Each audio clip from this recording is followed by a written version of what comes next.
Hi, my name is KRoberts. I'm interviewing Bill Logan of Logan's Martial Arts Academy. Hi, Bill. Would you like to tell us a little bit about yourself today? Um, I'm Bill Logan. I own Logan's Martial Arts Academy. I'm a 7th degree black belt and the master instructor here. What made you decide to open up Logan's Martial Arts Academy? I've been in martial arts for many, many years and just decided, at some point there was a better way to do some of these things. Right. And it seems to be paying off. So, when you did decide to open up your own business, how did you decide where to find a location? We looked around different places in Tallahassee, and one of my students at the time was a realtor.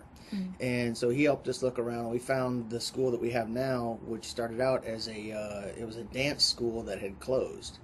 And we took over and then just kind of moved things around a little bit, and a little paint, made it work. And so, about how much time and money did you spend planning and stuff before you opened up? I would say when we first got the location and we were opening, we'd actually my wife and I got a second mortgage and used it as our startup capital. I think we probably spent about 40,000 when we first started to get everything set up the way we wanted, and it really wasn't too hard on that part. Advertisement, or how do you draw customers in? The school has a very strong reputation of quality, self-defense, stuff like that. So there's a good strong word of mouth. But we do have radio ads. We do work with the radio. Brand recognition is a big deal. We do a lot of flyers and things like that, so that you can hit specific areas. We actually have a few YouTube kind of internet commercials that we have that are based off of our website, and those bring us a lot of people. And you also have a Facebook page as well, Yes, right? we have a Facebook page. Didn't really go so far as to get into Twitter and all the other stuff, but the Facebook page, there's a lot of people using Facebook to actually search just like they do Google and Bing and those things. So that becomes kind of important too. So that's helped. Have you seen an increase in business? I've gotten lots of hits off the Facebook pages of people that will be friends of friends of friends kind of thing, and they will check it out, and they might ask a question, they might send you a message, and then it's at least contact that you can start trying to get in the door. And now I know that businesses generally require licenses. What kind of license did you have to go and get for? We have a business license that is considered a defensive school. There's a classification for it, so it's education defensive school. We had to go through the state of Florida, and then we have a federal tax ID and things like that. Of course, you have your city business license. Right. When it comes to employees and whatnot, how do you go about selecting people that you trust to help you teach, and what kind of positions do you offer? The positions for us is generally instructors, and to be an instructor at this school, you will spend a year in the assistant instructor program. That is generally brown belts and up. A lot of schools have lower ranking belts, blue belts and mid-level belts in teaching classes. They'll even have children helping teach other children's classes. For here, you're paying to be taught by a instructor. So to be a full instructor, they have got to go through the assistant instructor program in their browns. Once they get their black belt, they can become an instructor. And usually that'll be about 2 years after that they can become a full senior instructor, which is generally in the black belt ranges. It takes a long time. It takes a lot of dedication. Very nice. And how many instructors do you have? Let's see. We have, of course, myself and Tammy. There is Christy, Chad, Amos, Mr. Colin, Miss Madge. So we're looking at about 7 instructors that we have that can rotate through a lot of the different programs. You must put in some long hours. Have you been able to cut back any of your hours since you opened, or are you still working about the same? I'm a hands-on owner. So I'm here. I'm the first one to get here and the last one to leave. 50 plus hours for me. Now, do you take any disciplinary actions against maybe instructors that aren't up to par or that are not being as dedicated as you would feel? There are situations that could come up. Generally not so much with us because if something was to happen that I don't think should have happened, or some things that might not be, on above board kind of thing, I will always come to them, and we'll sit down and discuss it. Say you were to pass your business down or pass your business on to someone else. What kind of plans do you have for that? That will generally end up being the what would be considered a Soki Dai. Soki Dai would be the next head of the system. For the school, that would be the person who is the most qualified. Generally, it's going to probably be one of the highest ranks. If that would be if me and Tammy were out. Because right now it's myself and then her, and then runs on down to the levels.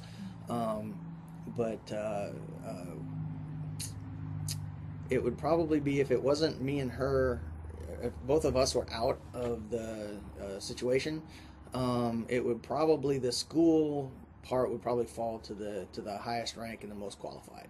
Day-to-day things. What kind of things do you do day-to-day? There's a lot that goes on.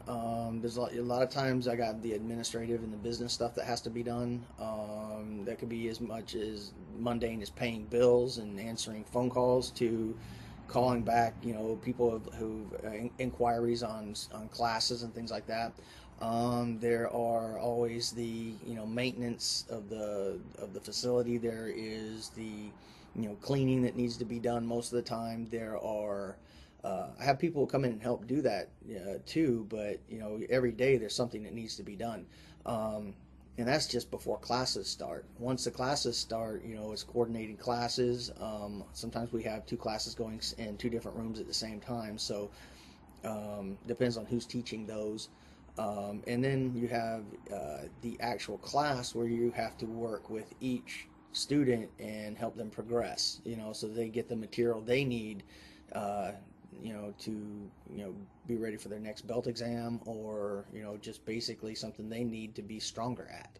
So what would you say that makes you feel like your business is a success? What points? For me, that's full classes, smiling, happy students, all leaving sweaty. A little bit more on the maybe profit side or whatever, like you. Zeros are always good. Right. Yeah. If you can pay the bills, keep the lights on, doors open, and you're making your bills, and there's a little bit left over, then I'm okay with that. Well, you're expanding now, right? So we've expanded a few times, yes. That's a good step in that direction, isn't it? Yeah, we opened up the other side, expanded in to be able to bring out more programs, and we do have a satellite school at the Arts After School. We really don't do a lot of kiddie karate.